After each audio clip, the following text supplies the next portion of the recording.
స్వామి హముదాసా. ఈ విధంగా చూడండి ఎన్ని కంపారిజేషన్ వచ్చినాయి. చందన పాని, ఘన్ మోర్, చాంద్ చకోర్, మోతి ధాగా, సోనా సుహాగా, స్వామి స్వామి దాస, స్వామి దాస. ఈ రకంగా 6 టైప్స్ లో 6 రకాలుగా పోల్చి అలా పోలికని చెప్పి రవిదాస్ గారు తన భక్తిని ఈ చౌపాయి ద్వారా మనకు చెప్పడం జరిగింది. Hi my dear students and respected teachers, ఈ రోజు మనం ఈ వీడియోలో 10th క్లాస్ నుండి 7th లెసన్ భక్తి పద్ అనేటువంటి పాఠాన్ని చూద్దామండి. ముందుగా ఈ భక్తి పద్ पाठ के कवि रविदास, उनकी शिष्य मीराबाई. मीराबाई शिष्य अंडी रविदास गारी शिष्य मीराबाई. रविदास मीराबाई के गुरु रविदास अंडी. मीराबाई के गुरु रविदास. गुरु पुंलिंग, गुरु आइन स्त्रीलिंग, शिष्य पुंलिंग, शिष्य स्त्रीलिंग. तो रविदास को रविदास भी कहते हैं. ఆయన నుంచి कई परिचय చూద్దామండి. रविदास को रविदास भी कहते हैं. किस नाम से बुलाते हैं? रविदास. उनका जीवन काल 1482 और 1527 జీవిత కాలం అండి. ఈయన జీవిత కాలం 1482 1527 దాకా ఉందండి. అయితే ఈయన ప్రముఖ రచన గురు గ్రంథ సాహిబ్. గురు గ్రంథ సాహిబ్ ఇంకి ప్రముఖ రచన గురు గ్రంథ సాహిబ్. సిక్కుల యొక్క పవిత్ర గ్రంథంగా భావిస్తారండి గురు గ్రంథ సాహిబ్. ఈ గురు గ్రంథ సాహిబ్ లో ఇంకే పద్ సంకలిత్, ఈయన రాసినటువంటి పద్ అందులో ఉన్నాయండి. గురు గ్రంథ సాహిబ్ లో రవిదాస్ గారు రాసినటువంటి పద్ ఉన్నాయి. ఎప్పుడో 1482 జన్మించిన ఇప్పటికి కూడా దాదాపుగా పంజాబ్, ఉత్తరప్రదేశ్, హర్యానా, లేకపోతే అలాగే మధ్యప్రదేశ్, రాజస్థాన్ ఈ ప్రాంతంలో ఇప్పటికి కూడా రవిదాస్ గారిని గురువుగా పూజిస్తారండి. ఈ పద్ గురు గ్రంథ సాహిబ్ మే సంకలిత్ హై. విశేష ఏంటంటే ఈయన ज्ञान मार्ग शाखा के ज्ञान मार्गी शाखा के प्रमुख कवि हैं. ज्ञान मार्गी शाखा के प्रमुख कवि हैं. ఈయన కబీర్తో సమకాలికులండి. కబీర్ దాస్ ఎంతైతే ఫేమస్ రవిదాస్ గారు కూడా అంతే. ఈయన జ్ఞాన మార్గ శాఖకి చెందినటువంటి కవి అండి. శాఖ అంటే బ్రాంచ్ అండి. అంటే హిందీ సాహిత్య కాలాన్ని ఫర్ ఎగ్జాంపుల్ 1375 to 1700 1375 నుండి 1700 వరకు ఉన్నటువంటి భక్తి కాలం అంటారండి. ఏమంటారండి? ఈ కాలాన్ని భక్తి కాలం అంటారు. ఈ కాలంలో వచ్చిన కవులందరూ కూడా ఎక్కువగా భక్తి మీద తమ రచనలు చేయడం జరిగింది. ఈ భక్తి కాలాన్ని మరలా 2 భాగాలు చేయడం జరిగింది. సగుణ భక్తి శాఖ అలాగే నిర్గుణ భక్తి శాఖ. సగుణ భక్తి శాఖ, నిర్గుణ భక్తి శాఖ. మళ్ళీ ఈ సగుణ భక్తి శాఖని మళ్ళీ 2 భాగాలు చేయండి. రామ్ భక్తి శాఖ అలాగే కృష్ణ భక్తి శాఖ. రామ్ భక్తి శాఖ అలాగే కృష్ణ భక్తి శాఖ. అలాగే ఈ నిర్గుణ భక్తి శాఖని అంటే సగుణ భక్తి శాఖ అంటే భగవంతుని ఒక రూపంగా ఆరాధించడాన్ని సగుణ భక్తి అంటారండి. నిర్గుణ అంటే భగవంతుని రూపంతో పని లేదు. జ్ఞాన మార్గ శాఖ అంటారు. జ్ఞానం గొప్పది, భగవంతుడు అనేటువంటి ఆ జ్ఞానాన్ని మనం తెలుసుకోవడం గొప్ప. అలాగే ప్రేమ మార్గ శాఖ. ఇక్కడ గమనిస్తే రామ్ భక్తి శాఖలో తులసీదాస్ గారు అగ్రగణ్యులు కవులు. అలాగే కృష్ణ భక్తి శాఖకు వచ్చేటప్పటికి మనం మీరాబాయి అండి అలాగే సూర్యదాస్ గారు అగ్రగణ్యులు అంటే టాప్ పొజిషన్ లో వాళ్ళు ఉంటారు. జ్ఞాన మార్గ శాఖకి రవిదాస్ గారు అలాగే కబీర్ దాస్ గారు. ప్రేమ మార్గ శాఖకి జైసి ఇలాంటి వాళ్ళందరూ కూడా ఫేమస్ అండి. సో ఇప్పుడు రవిదాస్ గారు కిస్ శాఖకే కవి హే? జ్ఞాన మార్గ శాఖకే కవి హే. ఇంతేనండి జస్ట్ కవి పరిచయం. మనం పెద్ద మనకి మారినటువంటి న్యూ మోడల్ పేపర్ లో కవి పరిచయం అంతా ఈ కవి పరిచయం అంత ఇంపార్టెన్స్ లేదు. సారాంశం రాసేటప్పుడు జస్ట్ కవి పరిచయాన్ని సైడ్ పెట్టి ఈ జస్ట్ ఈ కొంత మీకు ఏదైతే టెక్స్ట్ బుక్ లో ఇవ్వడం జరిగిందో వాటిని మనం రాయగలిగితే సరిపోతుందండి. ఫర్ ఎగ్జాంపుల్ చూద్దామండి. रविदास भक्ति पद. रविदास जीवन काल 1482 1527. उन प्रमुख रचना गुरु ग्रंथ साहिब में उनके पद संकलित है. वे ज्ञान मार्ग शाखा के प्रमुख कवि हैं. ज्ञान मार्ग शाखा के प्रमुख कवियों में से एक है. टाइटल చూద్దామండి. టైటిల్ భక్తి పద్. భక్తి అంటే ఉపాసన, ఉపాసన, ఆరాధన అనొచ్చండి. ఉపాసన, ఆరాధన. ఉపాసక్ అంటే భక్త్ అండి. ఉపాసక్ అంటే భక్త్. భగవంతుని యొక్క భక్తుని మనం ఏమనొచ్చండి? ఉపాసక్. అలాగే ఆరాధక్, ఆరాధక్. భక్త్ ఏమనొచ్చండి? భక్త్. భక్త పుంలింగ్ అండి, భక్తిన్ స్త్రీలింగ్. ముందుగా ఈ చౌపాయిని రాగయుక్తంగా ఎలా పాడాలో నేర్చుకుందాం. ప్రభుజీ తుమ్ చందన్ हम पानी, पानी जाकी अंग अंग पास समानी. प्रभु जी तुम घन बन हम मोरा, मोरा जैसे चित वही चंद्र चकोरा। प्रभु जी तुम मोती हम धागा, धागा जैसे सोनहि मिलत सुहागा। प्रभु जी तुम स्वामी हम दासा, दासा ऐसी భక్తి करे रैदास। ముందుగా ఈ లెసన్లోకి వెళ్ళబోయే ముందు 3 విషయాలు మనకు తెలియాలండి. భక్తి అంటే ఏంటి? భక్తి వేదాల్లో 9 రకాలుగా చెప్పబడిందండి. శ్రవణం, వినడం, వినడం కూడా ఒక భక్తి అనండి. కీర్తనం, పాడడం కూడా ఒక భక్తి. అర్చనం, అలాగే పాదసేవనం, ఆత్మ నివేదనం, దాస్యం, సాఖ్యం, ఇలాంటివన్నీ కూడా 9 రకాలుగా మనకి చెప్పబడింది. ప్రభుజీ అంటే భగవాన్. ప్రభుజీ అంటే ఎవరండి? భగవాన్. సో ప్రభుజీ అంటే భగవాన్. భగవాన్ అనొచ్చండి, స్వామి అనొచ్చు, స్వామి అనొచ్చు, భగవాన్ అనొచ్చు, ప్రభు అనొచ్చు, ఈశ్వర్ అనొచ్చు, ఈశ్వర్ అనొచ్చు, లాల్ అనొచ్చు, గుసయ్య అనొచ్చు. అలాగే ఇక్కడ భగవాన్, అలాగే భక్త్ అంటే ఆరాధక్. భక్త్ అంటే ఆరాధక్, ఉపాసక్, ఉపాసకుడు, భక్తుడు, అలాగే ఆరాధక్, భక్త్. ఇక్కడ భగవంతుణ్ణి పూజించే విధానం ఏదైతే ఉందో దాన్ని భక్తి అన్నామండి. ఈ భక్తి నిరాడంబరంగా ఉండాలండి. ఎలా ఉండాలండి? నిరాడంబరంగా ఉండాలి. అంటే ఆడంబరంగా ఉండకూడదు, వైభవంగా ఉండకూడదు, చాలా సింపుల్ గా ఉండాలి. ఆడంబరంగా వైభవంగా చేయాల్సిన అవసరం లేదనేది రేదాస్ గారి అభిప్రాయం. అలాగే మనం భక్తి అంటే తెలుసుకున్నాం, భగవాన్ అంటే కూడా తెలియాలండి. భగవంతుడు ఎవరు? భగవంతుడు అంటే నా దృష్టిలో సహాయం అండి. మనం చేసే చిన్న చిన్న సహాయాలే భగవంతుడు. ఫర్ ఎగ్జాంపుల్, మీరు కష్టాల్లో ఉన్నప్పుడు ఎవరైనా మీకు సహాయం చేస్తే మీరేమంటారండి? దేవుడిలాగా వచ్చావరా, నన్ను కాపాడేవంటారు. ఆ దేవుడు, దైవత్వం అనేది సహాయం అంటే. భక్తుని నిరాడంబరంగా పూజించుకోవాలి. ఓ భగవంతుడా, నీ యొక్క ఆలోచన, నీ ధ్యానంలో నేను మునిగిపోయి ఉన్నానని రైదాస్ గారు తన ప్రభువుని నిరాడంబరంగా పూజిస్తున్నారు. పూజిస్తున్నప్పుడు నువ్వు ఏ రూపేణా ఉన్నా కూడా నిన్ను ఆరాధిస్తాను. అలా కొన్ని పోలికలు చెప్పారండి, అవి చూద్దామండి. ప్రభుజీ, ప్రభుజీ అంటే చెప్పారండి స్వామి, భగవాన్, ఈశ్వర్, ఈశ్వర్, లాల్, గుసయ్య, తుమ్ అంటే ఇక్కడ భగవాన్ అండి. తుమ్ అంటే ఎవరండి? భగవాన్. యు, భగవాన్. తుమ్ అంటే ఇక్కడ యు. చందన్, చందన్ అంటే సందల్ అండి. చందన్ అంటే ఏంటంటే సందల్. చందన్ అంటే సందల్. మన పుష్ప సినిమాలో చూపిస్తారు కానీ గంధపు చెక్కలు అంటాం మనం. ఆ గంధపు వృక్షం ఏదైతే ఉందో ఆ వృక్షం యొక్క గొప్పతనం ఏంటంటే దీన్ని సందల్ అనొచ్చండి, సందల్ అనొచ్చు. ఇది చందన వృక్షి ఏంటంటే చందన్, చందన్, సందల్. భగవంతుడు ఏంటండి ఇక్కడ? చందన్. చందన్ అంటే గంధం అండి. ఆ గంధం ఏదైతే ఉందో ఆ గంధం, దీని యొక్క స్టిక్ నుండి మనం గంధాన్ని తీసుకున్నట్లయితే, అలాగే ప్రభుజీ తుము చందన్ హమ్. హమ్ అంటే భక్త్ అండి. ఇక్కడ ఎవరండి? హమ్ అంటే భక్త్. భక్త్ అంటే రైదాస్. ఇక్కడ ఎవరండి? రైదాస్. ప్రభు అంటే భగవాన్. రైదాస్ హమ్ పానీ. పానీ, పానీ అంటే జల్, నీర్, ఉదక్, సలీల్. నీర్, ఉదక్, సలీల్, తోయ్, అంబు. పానీ అంటే ఇన్ని అర్థాలు ఉన్నాయండి, వాటిని మనం తెలుసుకోవాలి. So Prabhuji Tum Chandan హోతో my క్యా బనుంగా? పానీ బనుంగా.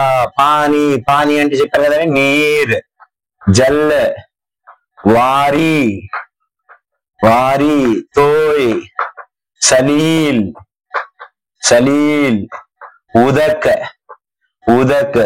ప్రభుజీ తుమ్ చందన్ హము పానీ. ప్రభు నువ్వు చందన వృక్షాన్ని అయితే నేనేమవుతాను? పానీ అవుతాను. వాస్తవంగా ఈ వాటర్ పెద్ద వాల్యూ ఉండదండి. వాటర్ చాలా తక్కువ రేటు ఉంటుంది, మనకి చాలా కాస్ట్ తక్కువ. కానీ ఈ గంధపు నీళ్లతో కలిసి గంధాన్ని తీసుకొచ్చి దీంట్లో కలిపినట్లయితే ఆ నీటి యొక్క ప్రతి బొట్టు కూడా వాల్యూ పెరుగుతుందండి. అదే సెకండ్ లైన్ లో చెప్తున్నాడు, జిస్కి జాకి అంగ్ అంగ్. అంగ్ అంగ్ అంటే ఎవ్రీ పార్ట్, ఎవ్రీ పార్టికల్. అంగ్ అంగ్ ఆ నీటి బొట్టు యొక్క ప్రతి పార్టికల్ కూడా బాస్. బాస్ మీన్స్ సుగంధ అండి. బాస్ అంటే సుగంధ. బాస్ అంటే ఏంటండి?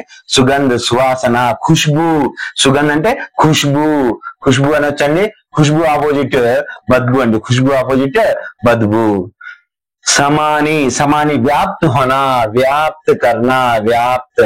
సమానా అని కూడా అనొచ్చండి, సమానా. సో వ్యాప్త్ కర్నా.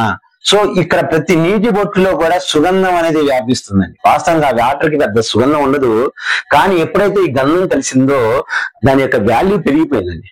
ప్రతి నీటి బొట్టు యొక్క ప్రతి పార్టికల్ లో అంగ్ అంగ్ బాస్ సమాని, ప్రతి నీటి బొట్టులో కూడా ప్రతి ఆ పార్ట్ లో కూడా సుగంధం వ్యాప్తితమైంది. అంటే దైవత్వం మనలోకి వచ్చేసింది. ఇందాక చెప్పాను, దైవత్వం అంటే సహాయం చేసే గుణం మనలోకి వచ్చితే మన చుట్టూ కూడా లైటింగ్ వచ్చేస్తుంది.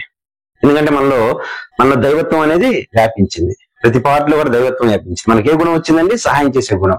సో ఇక్కడ వాస్తవంగా మనకు పెద్ద వాల్యూ లేదు, మన వాటర్ లాంటి వాళ్ళు. కానీ ఆ దైవత్వాన్ని మనలో నింపుకుంటే ఆ సుగంధ భరితం అయిపోతాం. సో గొప్ప వాళ్ళం అయిపోతామండి. ఇక్కడ చూడండి, సందనం ప్రభుజీ నువ్వు చందన, ప్రభు నువ్వు చందన అయితే నేనేమవుతాను? హమ్ పాని జాకి జిస్సే అంగ అంగ, ప్రతి పార్ట్ కూడా ఏమవుతుందండి? సుగంధ భరితం అవుతుంది. వాస్తవం వాటర్ గ్లాస్ లో పడతామండి, పెద్ద కేర్ చేయం. అదే చందనం కలిసిన వాటర్ని వెండి గిన్నెలో పడతాం, దాన్ని శుభకార్యాలప్పుడు ఉపయోగిస్తుంటారు. దాని వాల్యూని, దాన్ని కేర్ చేయడం కూడా చాలా చాలా జాగ్రత్తగా చేస్తారు కదండి. నెక్స్ట్ చూడండి, ప్రభుజీ ప్రభు ఇక్కడ ఒక పోలికి చెప్పేశాయండి. ప్రభు నువ్వు చందన అయితే నేనేమవుతానంటున్నాడు? పానీ అవుతానంటున్నాడు. సెకండ్ లైన్ చూడండి, థర్డ్ లైన్ చూడండి, ప్రభుజీ తుమ్ ఘన్ బన్ ఘన్, ఘన్ అంటే బాదల్, ఘన్ అంటే బాదల్. ప్రభుజీ తుమ్ ఘన్ బన్ హమ్ మోరా, ప్రభు నువ్వు ఘన్ అయితే, ఘన్ అంటే చెప్పాను కదండి, బాదల్ బాదల్, జలధర్ జలధర్, ఘన్.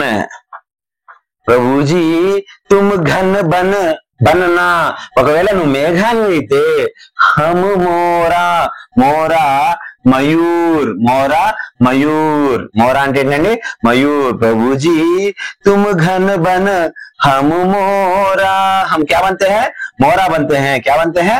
मोरा. मोर मीन्स పీకాక్ అండి. మయూర్ అనొచ్చండి, మయూర్.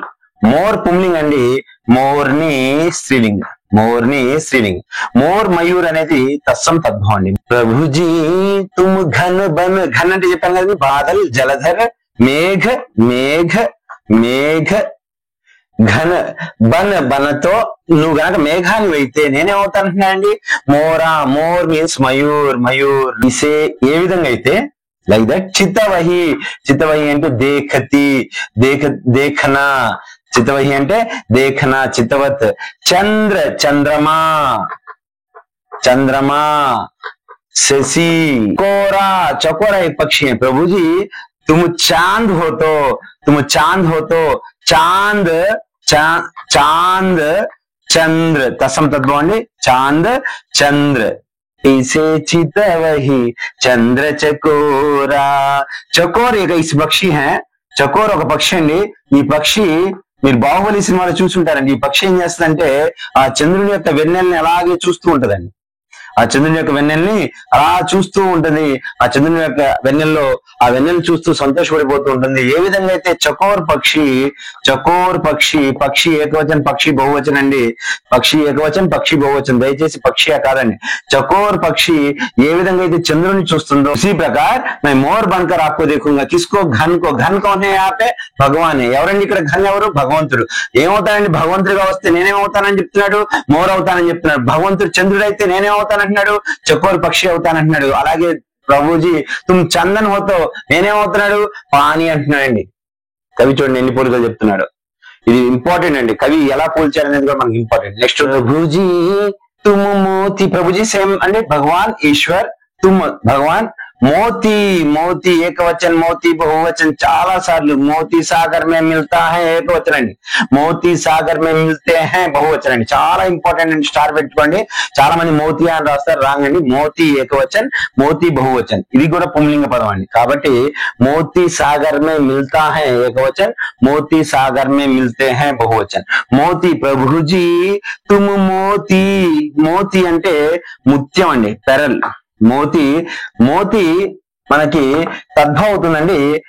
మౌక్తిక్ తత్సం అవుతుందండి. మౌక్తిక్ ఏమవుతుంది? తత్సం. ఇంపార్టెంట్ అండి. ఒకవేళ నువ్వు ముత్యాన్ని అయితే అప్పుడు నేనేమవుతుంది తెలుసా? హమ్ ధాగా. ధాగా అంటే థ్రెడ్ అండి. ధాగా అంటే ఏంటండి? థ్రెడ్. థ్రెడ్ కి పెద్ద వాల్యూ ఉండదు. మనం ఫర్ ఎగ్జాంపుల్ మనం మార్నింగ్ బ్రేక్ఫాస్ట్ కి ఇడ్లీ పొట్టడానికి థ్రెడ్ వచ్చింది అనుకోండి, అలా ఆ వచ్చిందాన్ని తీసేసి ఎక్కడ పడేస్తాం.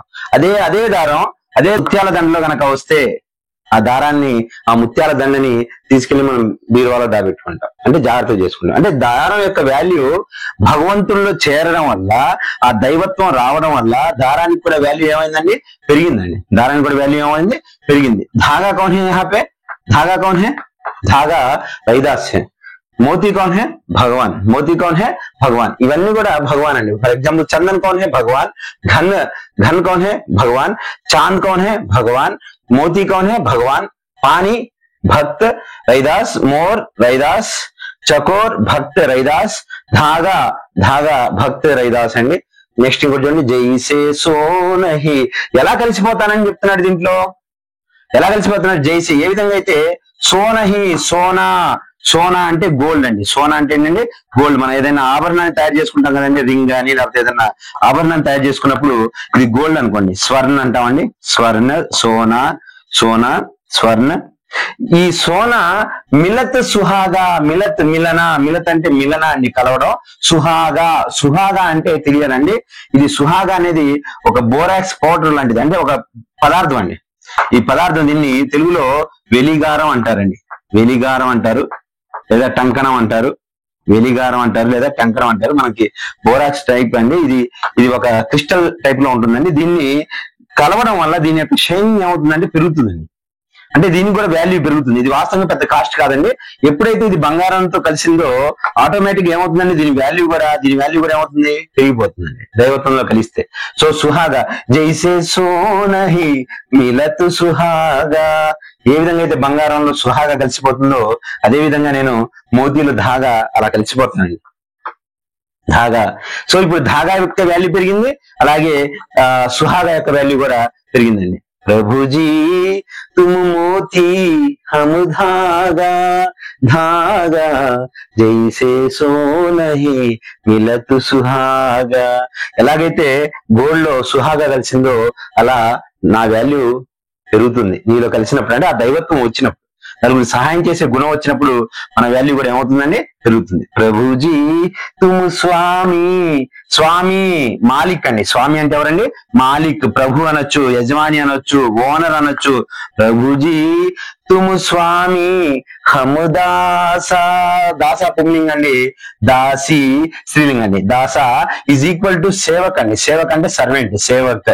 ప్రభుజీ తుమ్ స్వామి. ఒకవేళ నువ్వు ఓనర్ అయితే ప్రభు నేనేమవుతాను, దాస అవుతాను, అంటే సర్వెంట్ అవుతాను. అంటే అన్ని రకాలుగా నేను నీకు సర్వెంట్ గా మారిపోతాను. ఫర్ ఎగ్జాంపుల్ మనకి కలేజా సినిమాలో మహేష్ బాబు దేవుడు అవుతాడండి. అతని దగ్గర ఒక అతను ఆ ఊరిని కాపాడడానికి వస్తాడు. మహేష్ బాబు కలేజా సినిమాలో ఒక ఊరిని కాపాడడానికి వస్తాడు కాబట్టి దేవుడు అయిపోయాడు. సహాయం చేశాడు కాబట్టి దేవుడు అయ్యాడు. ఆ ఊరిలో ఒక అతను స్వామి నువ్వు దేవుడు, స్వామి నువ్వు నా దేవుడు అని చెప్పి అతను సేవ చేసుకుంటూ తిరుగుతాడు. గమనించండి, సినిమా చూసిన వాళ్ళకి అర్థమవుతుంది. సో ఇక్కడ దాసాగా మారిపోతాను. నువ్వు స్వామి అయితే నేను దాస అవుతాను. అందుకే అంటారు రైదాస్ కి భక్తి. రైదాస్ యొక్క భక్తి ఎలాంటి భక్తి అంటే దాస్య భక్తి అండి. ఎలాంటి భక్తి? దాస్య భక్తి. చాలా మోస్ట్ ఇంపార్టెంట్ అండి. రైసి భక్తి కరై రైదాసా करते हैं. ఇలాంటి భక్తి చేస్తాడు. ఎవరు చేస్తారంట? రైదాస్ करते हैं. कैसे భక్తి करते हैं? దాస్య భక్తి करते हैं. సో దాసుడుగా మారిపోతాడు, అన్ని రకాలుగా సేవ చేసుకుంటాడు. ప్రభుజీ తుమ్ స్వామి హమ్ దాసా. ఈ విధంగా చూడండి ఎన్ని కంపారిజేషన్ వచ్చినాయి. చందన పాని, ఘన్ మోర్, చాంద్ చకోర్, మోతి ధాగా, సోనా సుహాగా, స్వామి దాస. ఈ రకంగా 6 టైప్స్ లో 6 రకాలుగా పోల్చి అలా పోలికని చెప్పి రైదాస్ గారు తన భక్తిని ఈ చౌపాయి ద్వారా మనకు చెప్పడం జరిగింది. ఈ పాఠం పూర్తిగా మీకు అర్థమైంది అనుకుంటున్నాను. దీంట్లో సెకండ్ పార్ట్ ఉందని మీరాబాయిది, అది నెక్స్ట్ వీడియోలో అప్లోడ్ చేస్తాను. ఈ వీడియో మీకు నచ్చినట్లయితే రెహమాన్ హిందీ టీచర్ అనే ఛానల్ ని లైక్ చేయండి, షేర్ చేయండి, సబ్స్క్రైబ్ చేయండి. ధన్యవాదాలు.